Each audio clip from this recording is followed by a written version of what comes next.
ये श्री कृष्ण की प्रतिज्ञा है, यह श्री कृष्ण का वचन है, यह श्री कृष्ण का हमको एक बहुत बड़ा आश्वासन है कि बच्चे तुम अपने मन और इंद्रिय को संयमित और अनुशासित करने की प्रक्रिया प्रारंभ करो।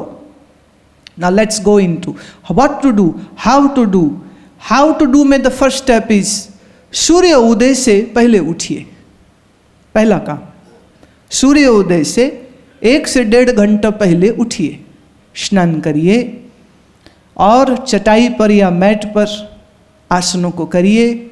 आसनों के उपरांत 20 से आधे घंटे आप प्राणायाम करिए।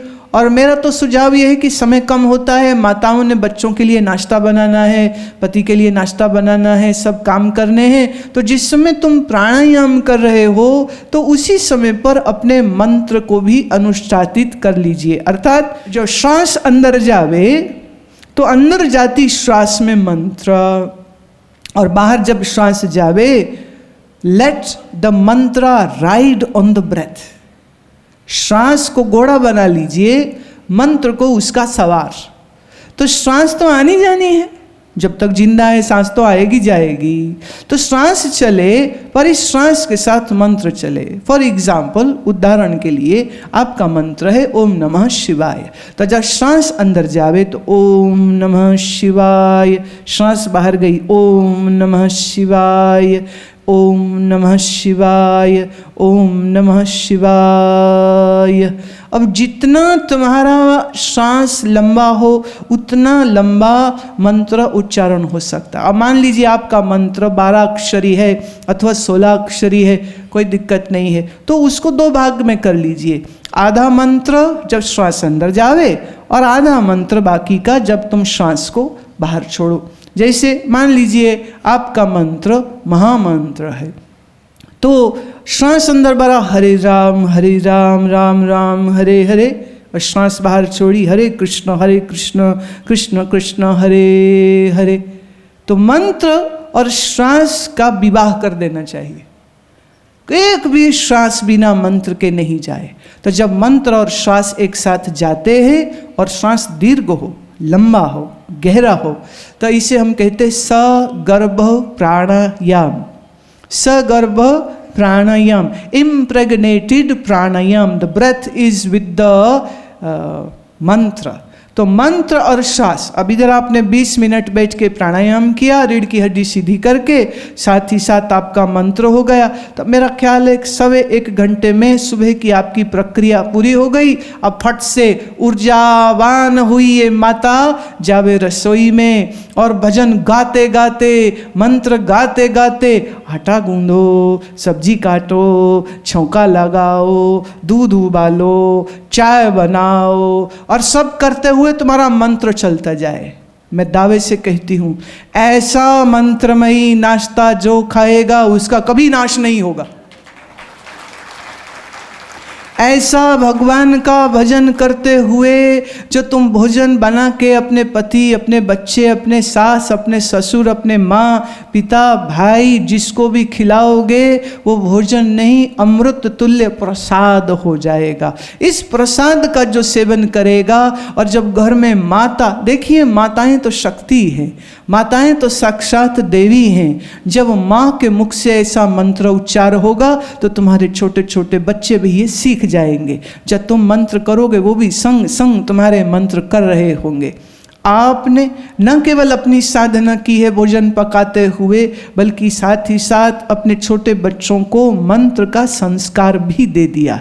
उनके कान में गाने, फिल्मी, लच्चर, अश्लील शब्द न पड़े, और तुम्हारे मुख से निकले हुए इन मंत्र उच्चार, इन भजनों के स्वर को जब वो सुनेंगे तो निश्चित कहीं न कहीं उनके मासूम छोटे छोटे मन इस मंत्र को पकड़ लेंगे, और वो भी आपके ही जैसे एक दिन फिर बड़े होकर बेटी है तो दूसरे के घर में जाके, मैंने शादी के बाद ससुराल में इसी प्रकार से सुबह उठेगी, आसन प्राणायाम करेगी और फिर भोजन बनाएगी मंत्र उच्चार करते हुए।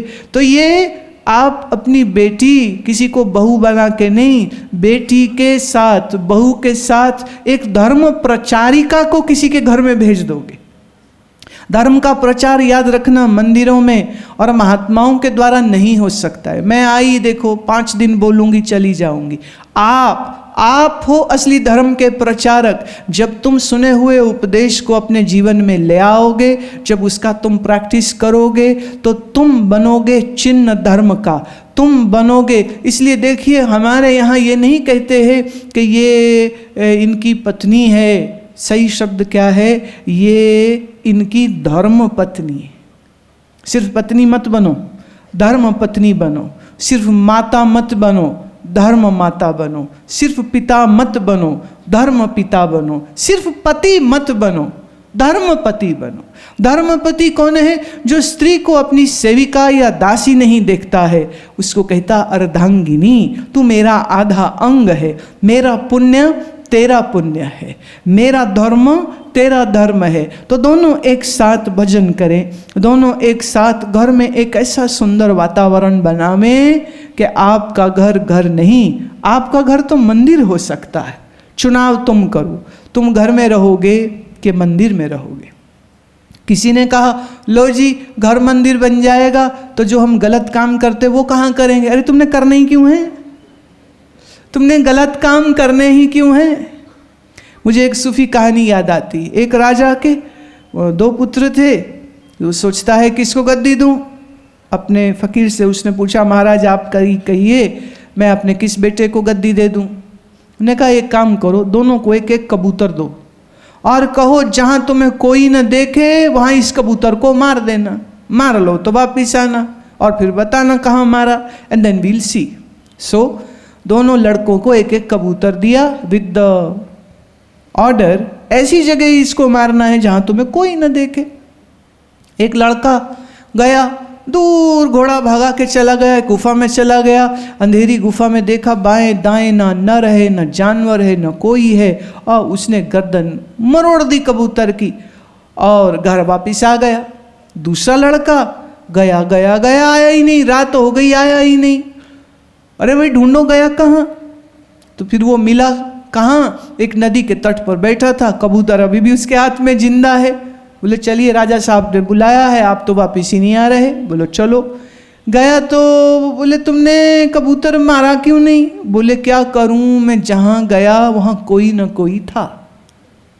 कहीं पक्षी था, कहीं कोई गिलहरी थी, कहीं कोई पशु आ जाता था, कहीं कोई मनुष्य आ जाता था, और एक जगह और कोई नहीं था।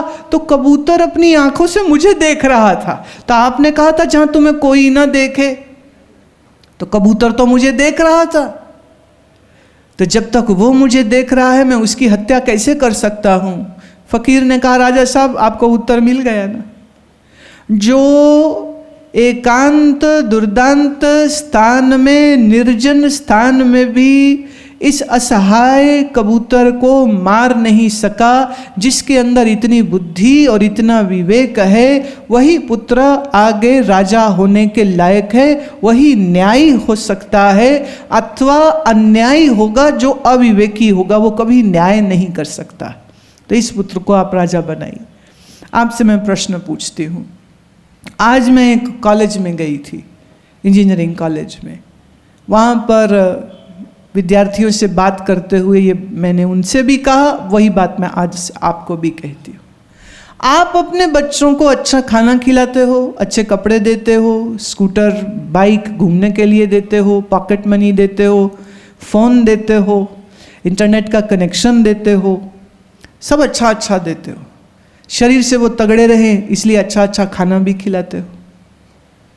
पर मेरा सवाल ये है कि आपने सारा जोर उनके शरीर पर लगा दिया, उनके मन के लिए आपने क्या किया? क्या धर्म का संस्कार उनके मन को दिया? क्या सत्संग का संस्कार आपने उनको दिया? क्या धर्म का सेवन करना किसको कहते हैं ये आपने सिखाया? महीने में कभी एक बार या इम्तिहानों से पहले मंदिर में जाके वहाँ भी कामना करो कि भगवान मुझे अच्छे नंबर से पास कर दो, इतने भर से तुम्हारी ड्यूटी पूरी नहीं हो जाती। जो बात मैं कह रही हूँ उसको बहुत ध्यान से सुनिए। अच्छा भोजन, अच्छे कपड़े, रुपया, पैसा, गाड़ी, बाइक, सब ठीक।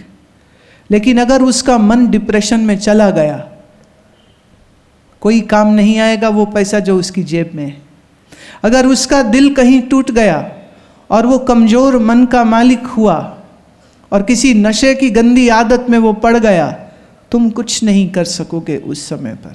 बच्चे का शरीर बलवान हो, इसकी आप चिंता करते हैं, very good, but what about his mind?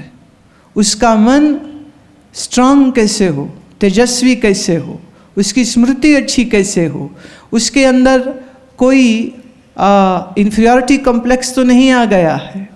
क्या इस बात की चिंतना माता पिता को नहीं करनी चाहिए?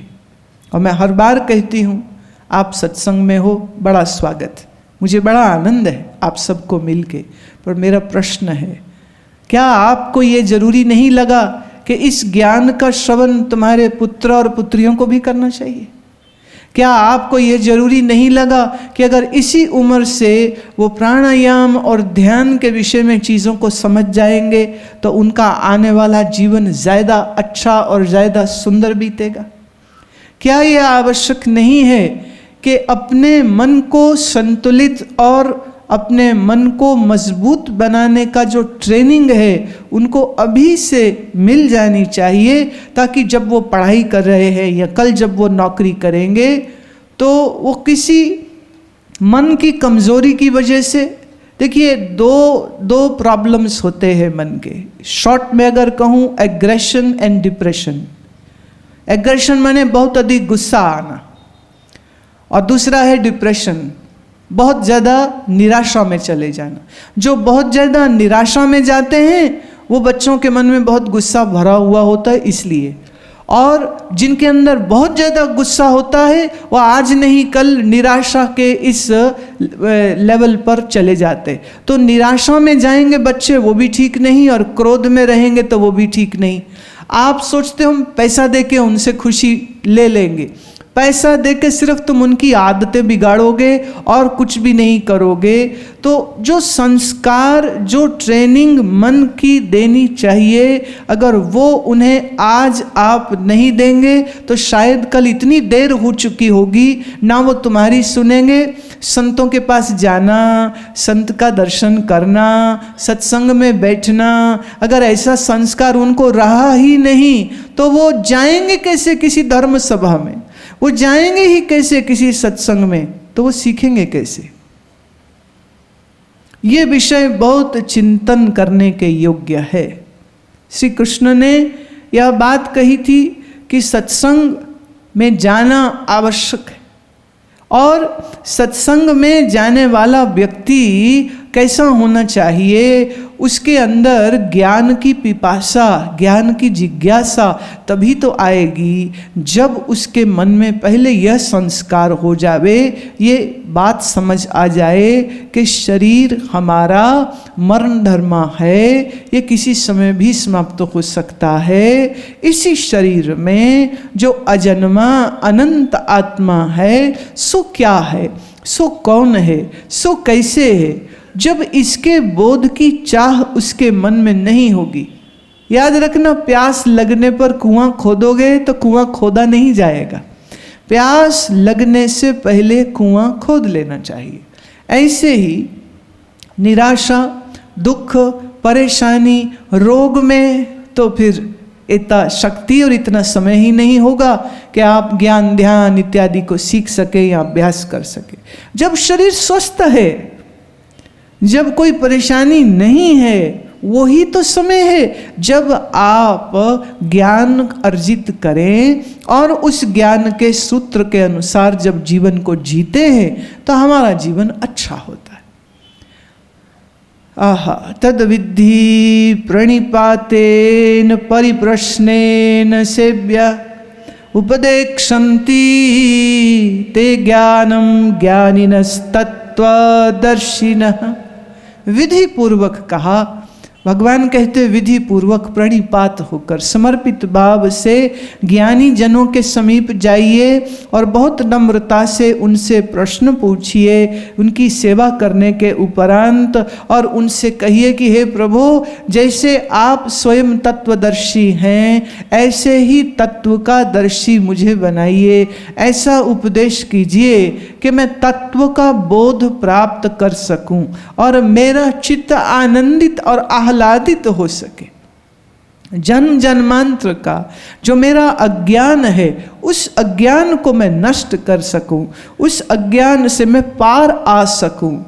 ऐसी नम्रता, ऐसा व्यवहार, ऐसी शुभ इच्छा लेकर ज्ञानी जनों के पास जावे, महात्मा जनों के पास जावे और उनसे अनुनय विनय करे कि कृपया मुझे इस सत्य मार्ग पर चलने की संबल, शक्ति, बल, सूत्र, ज्ञान मुझे प्रदान करिए। तो जीवन में श्रेष्ठता लाने के लिए थोड़ा संयम, थोड़ा अनुशासन ये होना आवश्यक है। ज़्यादा ना सही तो आज आप यहाँ से जाने से पहले एक संकल्प लेकर के जाइए।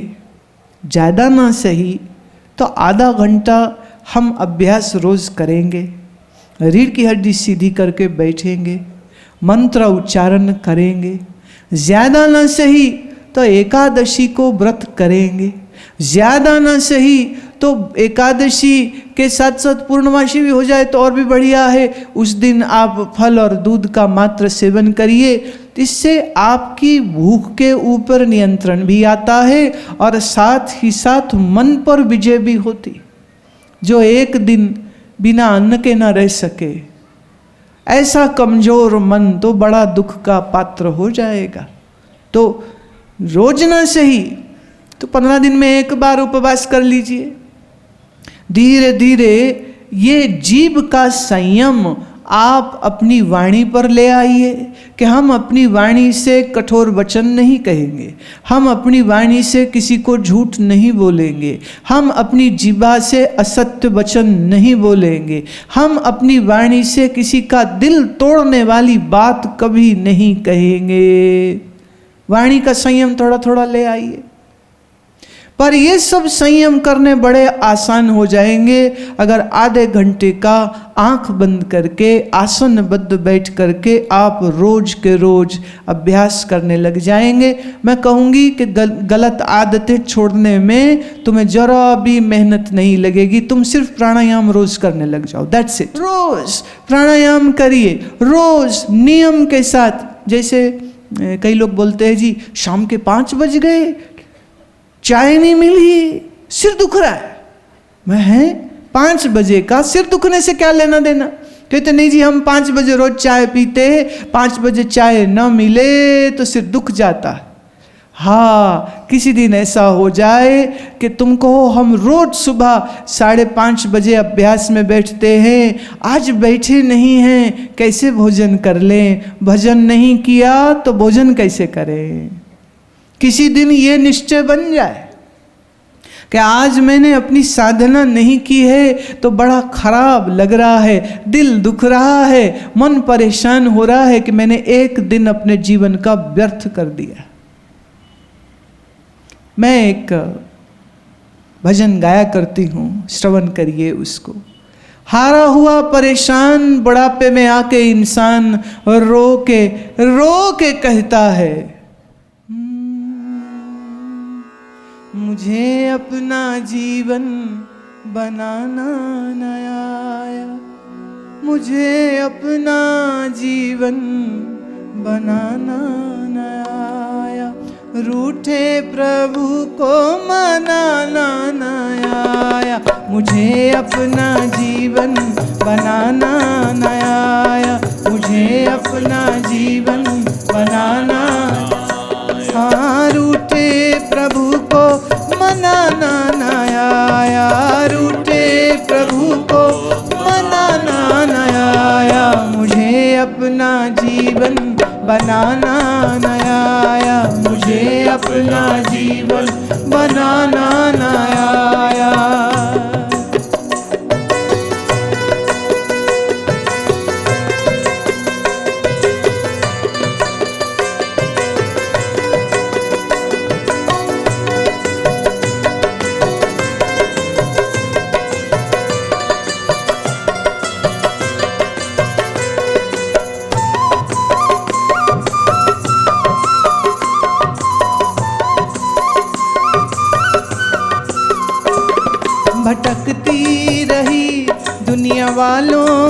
दर पर रही पाप ढोती सदा मैं उम्र भई। भटकती रही दुनिया वालों के दर पर रही पाप ढोती सदा मैं उम्र भर। जीवन प्रभु को रिझाना न आया, जीवन प्रभु को रिझाना न आया, रिझाना न आया। मुझे अपना जीवन बनाना न आया, मुझे अपना जीवन बनाना न आया। हाँ, रूठे प्रभु को मनाना न आया, रूठे प्रभु को मनाना न आया। मुझे अपना जीवन बनाना न आया, मुझे अपना जीवन बनाना न आया।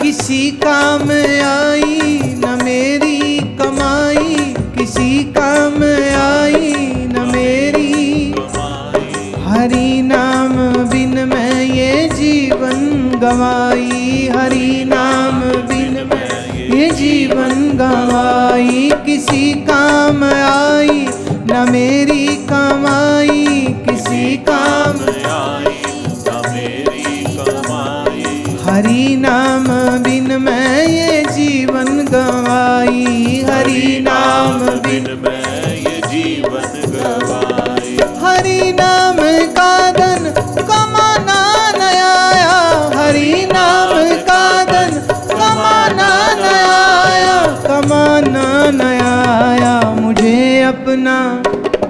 मुझे अपना जीवन बनाना न आया, मुझे अपना जीवन बनाना न आया।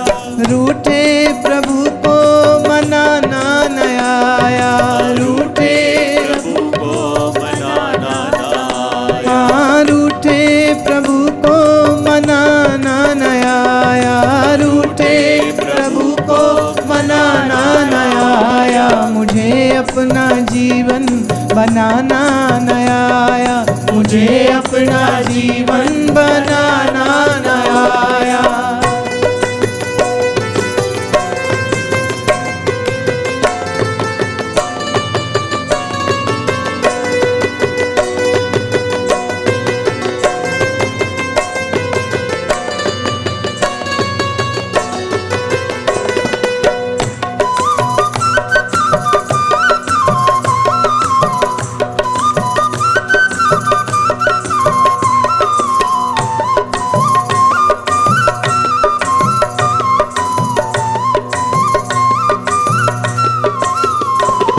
ये जग सराय सभी को है जाना, ये जग सराय सभी को है जाना।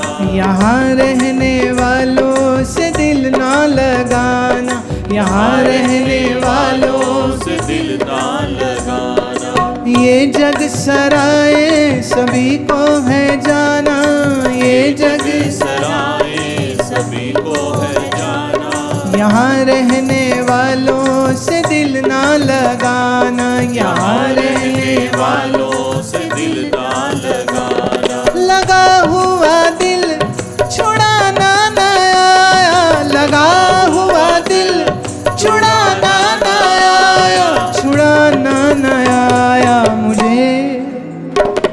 मुझे अपना जीवन बनाना न आया, मुझे अपना जीवन बनाना न आया। रूठे प्रभु को मनाना न आया, रूठे प्रभु को मनाना न आया। हाँ, रूठे प्रभु को मनाना न आया, रूठे प्रभु को मनाना न आया। मुझे अपना जीवन बनाना न आया, मुझे अपना जीवन बनाना न आया।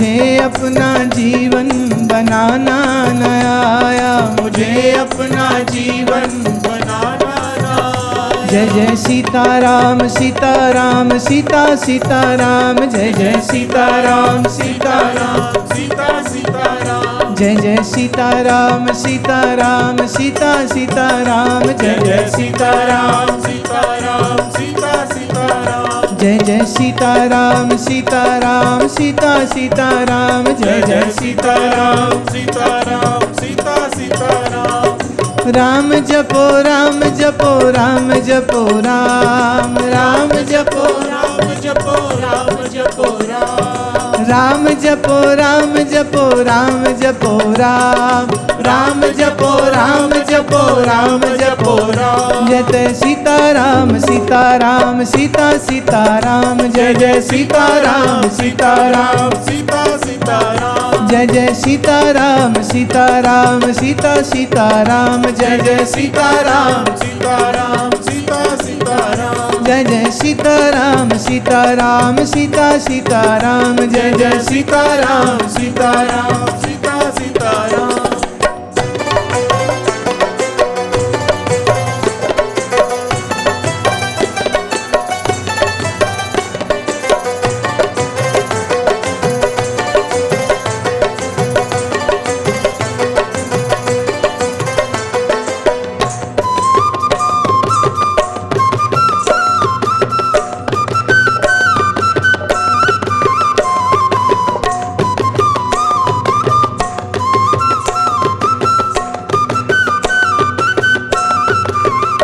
जय जय सीताराम सीताराम सीता सीताराम, जय जय सीताराम, सीताराम, सीता सीताराम, जय जय सीताराम सीताराम सीता सीताराम, जय जय सीताराम, सीताराम, सीता सीताराम, जय जय सीताराम सीताराम सीता सीताराम, जय जय सीताराम सीताराम, सीता सीताराम, जय जय सीताराम सीताराम सीता सीताराम, जय जय सीताराम, सीताराम, सीता सीताराम, जय जय सीताराम सीताराम सीता सीताराम, जय जय सीताराम, सीताराम, सीता सीताराम, जय जय राम राम राम राम राम राम राम, जय जय राम राम राम राम राम राम राम, जय जय राम राम राम राम राम राम राम, जय जय राम राम राम राम राम राम राम।